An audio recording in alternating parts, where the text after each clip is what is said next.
Hello everyone, welcome back to the channel to our new blog. গতকাল ব্লগে দেখিয়েছিলাম আমার বাড়ি ভর্তি লোক, মানে এই একটা রুমের জন্য দুজন লোকও বাড়ি ভর্তি মনে হয়, জমজমাট খালি হয়ে গেছে। তো আজকে সকাল থেকে যেটা ভেবেছিলাম, কারণ প্রীতম কালকে অভিষেকদের সাথে একসাথেই বেরিয়ে গেছিলো, আর আজকে সকালে আবার মর্নিং মানে সকাল সকাল আসার কথা। তো কিছু শেয়ার করার জন্যই আজকে ব্লগটা আমি করছি। আজকে ডেলি ব্লগ মানে সারাদিনের কোনো ব্লগ থাকবে না। তো আজকে যেটা ভেবেছিলাম যে কটা দিন বাড়িতে লোকজন ছিল, হই হুল্লোড় করে কেটে গেছে, তো আজকে সকাল থেকে নিয়ে অনেক কিছু আছে যেগুলো আমরা আজকে এক এক করে কাজগুলো সারবো। যেমন এই কদিন আমরা কেউ জামা কাপড় ধুইনি, কারণ কি ওরা এসেছিল, তো জল আমাদের যেহেতু ভীষণ লিমিটেড, সেক্ষেত্রে আমরা জামা কাপড় কেউ ধুইনি। মানে ওরাও যে এসেছিল ওরাও জানে জল লিমিটেড। তো এরোপ্লেন যাচ্ছে আমাদের এয়ারপোর্টের সামনে বাড়ি হওয়াতে, মানে এই 5 মিনিট পরপরই প্লেন যেতে থাকে, তো আওয়াজে একটু প্রবলেম হতে পারে। ইভেন ঘর মোছা বা যা যা জলের কাজ থাকে আর কি, ইভেন আমি যে কদিন ঘুরেছি মাথায় শ্যাম্পুটাও পর্যন্ত দিইনি, কারণ ওটা শ্যাম্পু দেবো সেখানেও তো জলের অনেকটা ব্যাপার থাকে, তো সেটাও করিনি। এবার সকালে আজকে গতকালকেও তাই সারা রাত জেগেই ছিলাম যে প্রীতম আসবে সকালে একসাথে ব্রেকফাস্ট করে ঘুমাবো। বাট ওই 4টে সাড়ে 4টে নাগাদ কখন আমার চোখ লেগে এসেছে। তারপরে যখন ঘুম ভাঙলো প্রীতমের ফোনে যে ও অফিস থেকে এসেছে, তো 6:30 বাজে তখন। তো ও এসেই বললো আজকে আমি আর কিছু ব্রেকফাস্টে করবো না, তো এখন আমি একটু ঘুমোবো, আমার ভীষণ উইক লাগছে। তো ও এসে ঘুমিয়ে পড়ে, আমিও ঘুমিয়ে পড়ি, এবং যখন ঘুম ভাঙে প্রিয়ানো টানা ঘুম দিয়ে 11:30 নাগাদ ঘুম থেকে উঠেছে। তা আমরা তখন উঠি এবং উঠেই দেখি প্রীতমের যেই পাশটাতে আর কি এক পাশ হয়ে শুয়েছিল, সেই পাশে হাতটার মধ্যে লাল লাল লাল লাল গুড়ি গুড়ি গুড়ি গুড়ি অ্যালার্জির মতো। তো প্রথমে আমি ওকে বললাম যে তোমার একটা পাশে হয়তো প্রেশার দিয়ে শুয়েছিলে, তার জন্য চাপ পড়ে রক্ত জমে গেছে। তো ও তখন আবার অন্য হাতটা দেখে বলছে যে হ্যাঁ এই হাতেও সেম জিনিসটা হয়েছে। তারপরে পুরো খেয়াল করে দেখলাম পুরো বডিতেই এরকম লাল লাল লাল লাল ভরে গেছে। তার মধ্যে অভিষেকরা থাকাকালীনই পরশুদিন রাতের থেকে প্রীতমের গায়ে হালকা হালকা জ্বর। এবার ক্যালপল দিয়েছিলাম, কালকেও খেয়েছে, পরশুদিনও খেয়েছে রাতে। জ্বরটা তারপরে ছিল না, বাট আজকে সকালে যখন ও ওরকম বললো গায়ে হাত দিয়ে দেখলাম জ্বরও আছে হালকা হালকা। আর ওটা দেখে আমি মানে একটু ভয়ই পেয়ে গেলাম, যে আমরা ভেবেছিলাম যে হয়তো মিজলস বা পক্স যদি এটা হয়, কারণ দিল্লিতে এখন ডেঙ্গু এই টাইমটাতে প্রচণ্ড পরিমাণে হচ্ছে। ইভেন যত রকমের এইসব মানে রোগ ব্যাধি এই সময়টাতে খুব নাকি হয়, সেটা আমাদেরকে এখানকার যারা লোকাল তারাও বলেছিল। ইভেন বাড়ির মালিকও বলেছিল যে ডেঙ্গু হওয়ার চান্সেস আছে, তো সব জায়গা পরিষ্কার পরিচ্ছন্ন রাখবে, এয়ার কুলার পরিষ্কার করবে। তো আমার মাথায় প্রথমেই ওটা আসে, বাট ডেঙ্গুর তো সিমটম আমার জানা নেই যে এরকম হয়। তো আমি বললাম যে তুমি ডাক্তারটা দেখিয়ে আসো। তো প্রীতম সঙ্গে সঙ্গেই চলে গেল ডাক্তার দেখাতে। আর তখন ওর প্রচণ্ড খিদে পেয়েছে, ইভেন আমাদেরও তাই। আমি একদিকে আলু সেদ্ধ ভাত বসাই, ডিম সেদ্ধ, অন্যদিকে ডাল সেদ্ধ, কারণ আমি জানি যদি কিনা যেটা আমরা ভেবেছিলাম সেগুলোর মধ্যে কিছু সাসপেক্টেড থাকে, তাহলে পরে খাওয়া দাওয়া ভীষণ নিয়ম করে করতে হবে। আর মাথায় খালি একটাই বিষয় ঘুরছিল, কারণ এগুলো তো ছোঁয়াচে। প্রিয়ান তো বোঝে না, প্রিয়ান ওইটুকু টাইমের মধ্যেও ঘুম থেকে উঠে পাপার ঘাড়ে উঠছে, পাপার কোলে উঠছে, সারাটা রাত যেহেতু পাপাকে পায়নি। তো ওকে তাও কোনোভাবে আমি সামলে নিয়ে প্রীতম তখনই বেরিয়ে গেল, এবং ওইটুকু টাইমের মধ্যে আমি বিছানা থেকে শুরু করে, আর অভিষেকরা এসেছিল জন্য যেহেতু আমরা নিচে জন্য তোষকও কিনে এনেছিলাম, তো সেটা একটা ভালো বিষয় ছিল যে নিচে বিছানাটা আমার পক্ষে খুব একটা ডিফিকাল্ট হয়নি। আমি নিচে একটা বিছানা সেপারেট করে নিলাম যে প্রিয়ান আর আমি নিচেই ঘুমোবো, আর প্রীতমের জন্য ওপরটা আমি পুরো ফাঁকা করে দিই। এবার প্রায় 1 ঘন্টার মতন হয়ে গেছে, প্রীতম তখনও আসছে না। আমি তার মধ্যেই বাড়িতেও ফোন করলাম, মা তো সঙ্গে সঙ্গে বলছে যে দেখ কি করবি, কারণ পকর যেন কিছু না হয়। আমরা তো বড়, আমাদের তো ইমিউনিটিটা বেশি, কিন্তু বাচ্চাদের যদি এটা হয় তাহলে কিন্তু খুব কষ্ট। তো সেটা তোরা ডিসাইড কর, দেখ ওই বাড়িতেও জানা, যদি পসিবল হয় তাহলে এখান থেকে, মানে বাবা মা তো যদি সুস্থ থাকতো তাহলে হয়তো বাবা মাই চলে আসতো এখানে, কারণ বাবার কেবল চোখের অপারেশনটা হয়েছে, এখন 15 দিনের পুরোপুরি রেস্ট, ইভেন চেক আপও আছে মাঝখানে। তো যার জন্য বাবা মার পক্ষে তো আসা সম্ভব না। তো ওই বাড়ি থেকে যদি কেউ আসতে পারে তাহলে পরে পকোকে নিয়ে অ্যাটলিস্ট যদি ওখানে যাওয়া যায় তাহলে প্রীতমের সেপারেট থাকাও হয়ে গেল, কারণ আমাদের মিনিমাম 2টো রুম থাকলেও অতটা অসুবিধা হতো না, কিন্তু একটাই রুম একটাই বিছানা, মানে কত আলাদাভাবে থাকা যায়। তো যাই হোক, সব আলোচনা করার পরে প্রীতমকেও ফোন করলাম, প্রীতমকে জিজ্ঞেস করলাম, তো ও বললো ডাক্তার বলছে যে না, পক্স বা মিজলস এটা হওয়ার সম্ভাবনাটা কম, দেখে মনে হচ্ছে না। ডেঙ্গু হওয়ার চান্সেস খুব বেশি, বাট ডেঙ্গুতে এরকম বডিতে র্যাশ দেখা যায় না। তো কিছু টেস্ট দিয়েছে, যেমন সিবিসি, এসআর, এগুলো আরও কিছু কিছু ব্লাড টেস্ট আছে, যে টেস্টের রিপোর্ট আজকে বিকেলে দেবে, তারপরে কনফার্ম দেবে, বাট প্রেসক্রিপশনে 3 দিনের বেড রেস্ট লিখে দিয়েছে। তো সঙ্গে সঙ্গে অফিসেও ফোন করা হয়, অফিসেও বলা হয়, তো অফিস থেকেও বললো যে হ্যাঁ টেক রেস্ট। তো আমি বললাম ওই বাড়িতেও জানাও, দেখো বাপি মাও কি বলে।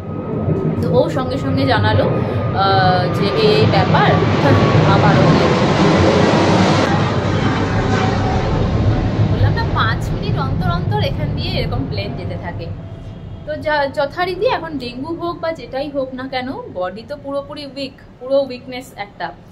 তো ওইখানে জানানো হলো। তো বাপি মা এটাই বললো যে কারণ কি এটাও ঠিক যে প্রীতম এখানটাতে, মানে নর্মালি প্রীতম যখনই ও দেখেছে ওর বডিতে এরকম, আমাকে সঙ্গে সঙ্গে বলেছে তুমি পকোকে নিয়ে চলে যাও, বাট আমি রাজি হইনি, কারণ কি ওটা সলিউশন না। কারণ এখন ওর বডিতে যেরকম মানে উইকনেসটা আসবে, বা ওর এখন খাওয়া দাওয়া যেরকমভাবে মেনটেন করতে হবে, বাইরের খাবার খেতে পারবে না। তো আমি তখনই বলেছিলাম যে না, আমি যাব না, বাট হ্যাঁ যদি কেউ আসতে পারে ধরো, তাহলে পরে একটা আলাদা রুম নিয়ে থাকার বিষয় হলে সেক্ষেত্রে পকোকে অ্যাটলিস্ট এখান থেকে একটু সেপারেট রাখা গেলে একটু সুবিধে হয়, কারণ আমাকে তো এখানে থাকতেই হবে। তো প্রীতমও সেই কথাটাই জানায়, বাট এখন ওখান থেকেও বাপি মা অ্যাকচুয়ালি কেউ আসতে পারবে না। তো যাই হোক, এখন জানি না কি হবে এবং রিপোর্টে কি আসবে, একটু তো টেনশনে আছি। এখন বাবা ছেলে দুজনেই ঘুমোচ্ছে, পকোকে চেষ্টা করছি যাতে প্রীতমের ঘাড়ে পিঠে বেশি না ওঠে, বাট ও কি আর সেটা বোঝে আর সেটা শোনে। ও যত না করা হচ্ছে তত বেশি করে একটা বাচ্চাদের টেন্ডেন্সি থাকে, যেটা না করা হয় সেটা আরও বেশি বেশি করে করে। তো ওকে যখন না করা হচ্ছে ও আরও বেশি বেশি করে প্রীতমের গায়ে যাচ্ছে। অন্য সময় হলে কি হয় যে প্রীতম বাইরে থাকলো কিছুটা বা ঘুরে আসলো কিছুটা, কিন্তু এখন ওর সেই এনার্জি নেই যে ও বাইরে গিয়ে দাঁড়াবে, ওর খালি শুয়ে থাকতে ইচ্ছে করছে। তো আমি এখন যেটা করলাম, পকোকে ঘুম পাড়িয়ে প্রীতম ঘুমোচ্ছে, আমি রান্নাঘর থেকে শুরু করে বারান্দা থেকে শুরু করে যত নোংরা ছিল সবগুলো পরিষ্কার করলাম আগে। এখন ওই বালতি ভর্তি কিছু জামা কাপড় ভিজিয়ে রাখলাম। বিকেলবেলায় আজকে মানে অফিসের ছুটিটাও তাই, যেহেতু এটা এখনো অবধি ডাক্তার লিখে দেয়নি যে প্রপার কি ডিজিজ, তার জন্য ওখান থেকেও বারবার ফোন করা হচ্ছে যে কনফার্মেশনের জন্য যে রিপোর্টের ফটো পাঠাও। জানি না কতদিনের ছুটি অ্যাপ্রুভ করবে কি করবে না, বাট রিপোর্টটার জন্যই ওয়েট করে আছি। এরকম সিচুয়েশন তো কখনো এরকমভাবে একা হ্যান্ডেল করিনি। এর আগেও যখন আমারও হয়েছিল, এর আগে আমার বিয়ের পরে প্রথম হাম হয়, পক্স হয়েছিল দুবারই আমাকে, তখনও তাই বাপি মা বলেছিল যে এখানে থাকাটা তো ঠিক হবে না, তুমি বাপের বাড়ি চলে যাও। তো আমি তখনও তাই বাড়িতেই গেছিলাম, মানে আমার টোটাল বিষয়টাই বাড়িতে হয়েছে, মা বাবা সেপারেট রুম, ওখানে পুরো আলাদা করেই খাওয়া দাওয়া প্রপার মেনটেনের সাথে করেছিল। এখানে ব্যাপারটা পুরোপুরি অন্য, যে আমার বা প্রীতমকে নিয়ে কোনো রকম কোনো সমস্যা নেই, সমস্যাটা একমাত্র পকোকে নিয়ে, যেন ওর কোনো কিছুতে এফেক্টেড না হয়। কারণ ডেঙ্গু হলেও ভীষণ সমস্যা, এক তো এখানে প্রচণ্ড গরম, যে মশারি টাঙিয়ে রেখে দেবো সেটাও সম্ভব না, কারোরই ঘুম হবে না। আর দ্বিতীয়ত মশার কি সলিউশন আছে আমি জানি না, মশারি টাঙানোর পর্যন্ত প্রপার জায়গা আমাদের নেই এখানে।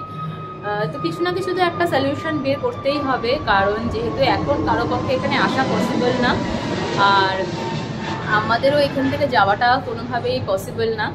তো সেক্ষেত্রে এখন দেখা যাক কি হয়। আমি খালি মনে মনে এটাই প্রে করছি যেন রিপোর্টে সব কিছু নর্মাল আসে, নর্মাল ইনফ্লুয়েঞ্জা হোক বা নর্মাল এই ভাইরাল ফিভার হোক, এগুলো যদি হয় তার থেকে, কারণ ডক্টর এটাও বলেছে যে এখানে কি হয়, ডিহাইড্রেশন থেকে জল কম খাওয়া হলে বা এক নাগারে কাজ করতে করতে যদি একটা শরীর বডিতে ডিহাইড্রেশন হয়ে যায়, তখন গিয়ে এরকম অ্যালার্জি হতে পারে। তো সেটা যদি নর্মাল অ্যালার্জিও হতে পারে, তার থেকে নর্মাল ভাইরাল ফিভারও এটা হতে পারে।